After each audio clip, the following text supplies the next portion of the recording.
sakningi thagarisay ay sakningi Rabu thagatpa ay oiba yai kangba mayai oiba yai ay fazaba lutu fangle ay tausade taibang igimigye ruhu fangle ay di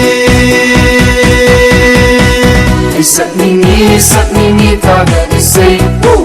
ay sakningi Rabu thagatpa ay sakningi thagarisay ay sakningi Rabu thagatpa ay wangba yai yema mayai oiba yai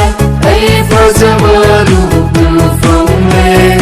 ay tausade taibang igimigye ruhu fangle ay di ay sakningi thagarisay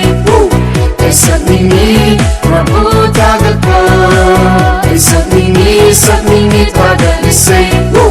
ay sakningi Rabu thagatpa ay mubayay